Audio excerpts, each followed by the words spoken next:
Bienvenidos. Apaga las luces y si estás manejando, asegúrate de ir solo. A veces, el horror no viene de un monstruo o de alguien acechando en las sombras. A veces, el verdadero terror es el silencio. Y que el tiempo se escapa sin explicación. La historia de hoy nos la comparten dos personas que vivieron algo que la lógica no puede explicar. Sucedió en la autopista rumbo a la Ciudad de México. Eran las 10 de la noche, una hora común para un viaje largo. Pero esa noche, la carretera decidió darles una sorpresa. Todo comenzó de forma normal. Mi pareja y yo íbamos en el coche, con ese cansancio ligero de quien sabe que le esperan unas horas de camino. Salimos tarde de casa, así que cuando tomamos la autopista hacia la Ciudad de México, el reloj marcaba las 10. Ustedes conocen esa carretera, no importa la hora, siempre hay trailers, luces de frenos a lo lejos, ruido de motores. Es una ruta que no duerme, pero esa noche algo cambió. De repente nos dimos cuenta de que estábamos solos. No es que hubiera poco tráfico, es que ya no pasaba nadie, ni un solo carro en el carril contrario, ni un tráiler rebasando. Solo nosotros, nuestros faros cortando la oscuridad y un silencio absoluto que empezó a sentirse pesado.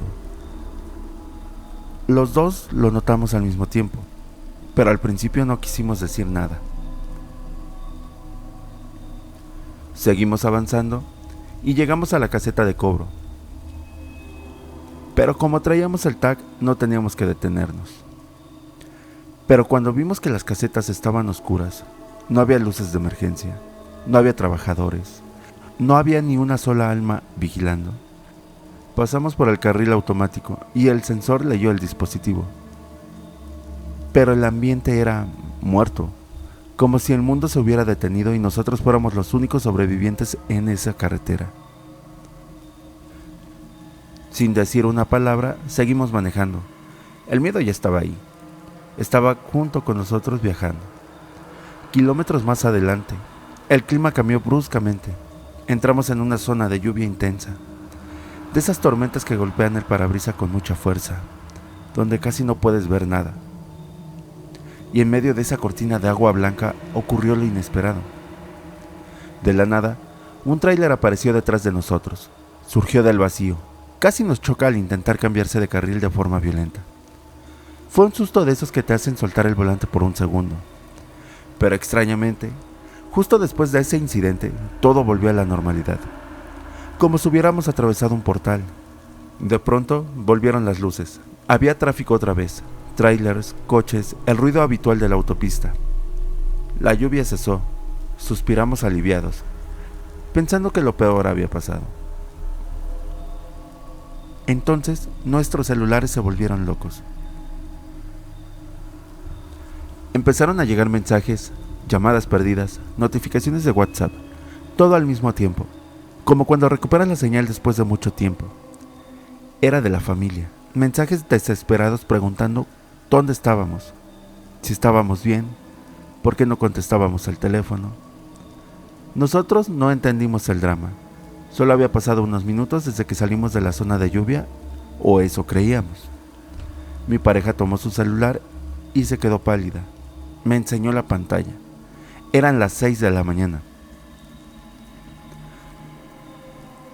Nos quedamos viendo el uno al otro en completo silencio. Según nosotros, acabábamos de pasar la caseta hace un momento. Pero según el mundo exterior, habían pasado 8 horas. 8 horas de las que no tenemos ni un solo recuerdo. Lo más inquietante es que a pesar de ese tiempo perdido, seguíamos a la misma distancia de nuestros destinos, a solo 2 horas de la Ciudad de México. No avanzamos más, simplemente dejamos de existir durante ese tiempo. Hasta el día de hoy nos preguntamos qué pasó en el tramo de esa carretera. Tengan cuidado ahí afuera, a veces el tiempo no es tan sólido como creemos. Buenas noches.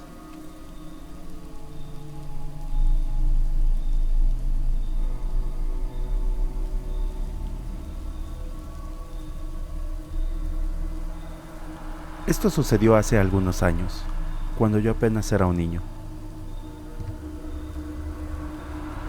No tengo recuerdos directos de esa noche, pero la desesperación en la voz de mi madre cada vez que lo cuenta me hace sentir que estuve ahí.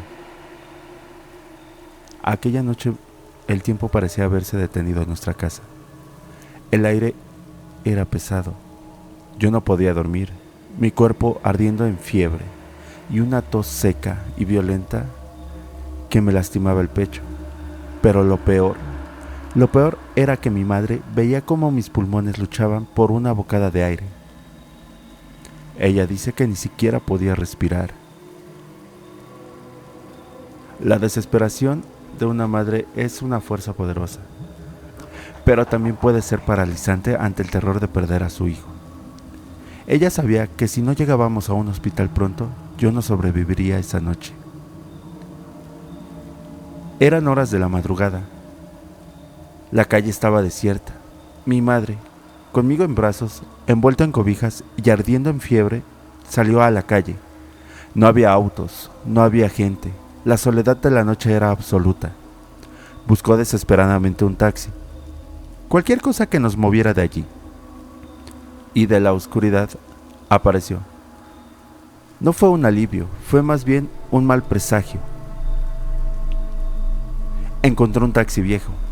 Era un Tsuru descuidado, abollado, con la pintura maltratada por el tiempo. No inspiraba confianza, pero no había otra opción. Al volante lo conducía un señor. Mi madre lo describe como un hombre muy delgado, extrañamente delgado.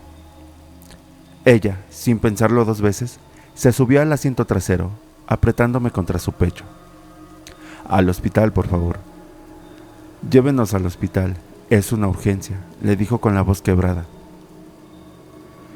El chofer no respondió. No hubo un sí, no hubo un enseguida, solo el sonido del motor. El taxi se puso en marcha, pero no hacia el hospital. Poco después de arrancar, el taxi se desvió de la ruta conocida. El asfalto desapareció. De repente, nos encontrábamos viajando por una calle de terracería, una zona desconocida, oscura, donde no había absolutamente nada, ni casas, ni postes de luz, solo la negrura de la noche y el polvo que levantaba el auto. El corazón de mi madre se detuvo. El pánico se apoderó de ella, desplazando por un momento la preocupación por mi enfermedad. En ese lugar solitario, pensó lo peor. Pensó que la iban a asaltar, o algo peor. Sosteniéndome con una mano, empezó a rogarle a aquel hombre silencioso. Le suplicó por mí. Le dijo que se llevara todo, el dinero, lo que quisiera, pero que nos dejara ir, que yo estaba muy grave.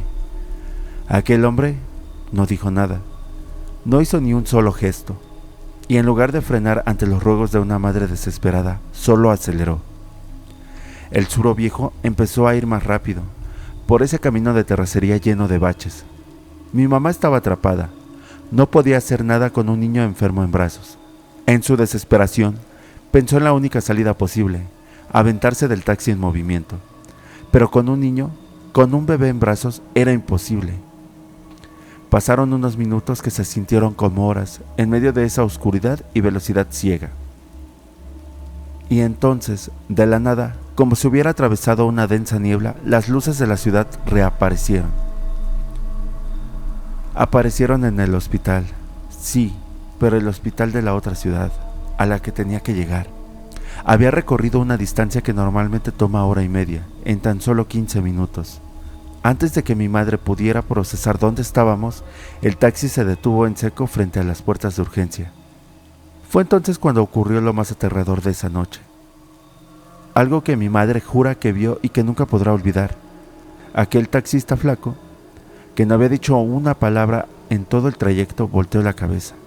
Mi madre dice que giró la cabeza 180 grados, en un ángulo inhumano, antinatural. Sus ojos, fijos en ella en la oscuridad del auto, le gritó en voz que no parecía de este mundo. Ahora bájate, o será demasiado tarde. Mi mamá salió disparada del coche, conmigo en brazos. Entró directamente a urgencias, gritando, pidiendo ayuda, tanto para mí que estaba casi inconsciente como para que no le hiciera daño el taxista que se quedó atrás en la oscuridad.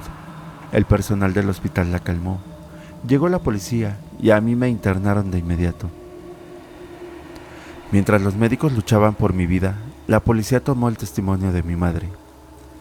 Ella, todavía temblando, les relató el viaje aterrador y les dio el dato más importante que había logrado memorizar en medio de su pánico: el número económico del taxi. Les dijo con total seguridad que el número era el 1365. Ella había memorizado esos dígitos cuando sintió que estábamos en peligro. Los policías se miraron entre ellos, le dijeron que tal vez se había equivocado por la situación. La conclusión oficial de la policía fue sencilla: nos habían querido secuestrar en un taxi. Un taxi pirata, un auto que usaba los mismos colores y números falsos. Pero mi mamá sintió que había algo más, algo que la lógica policial no podía explicar. Ella nunca pudo explicar cómo, ni por dónde se metió aquel hombre delgado para hacer un viaje de hora y media en tan solo 15 minutos, por caminos de terracería. No había ruta física que permitiera eso.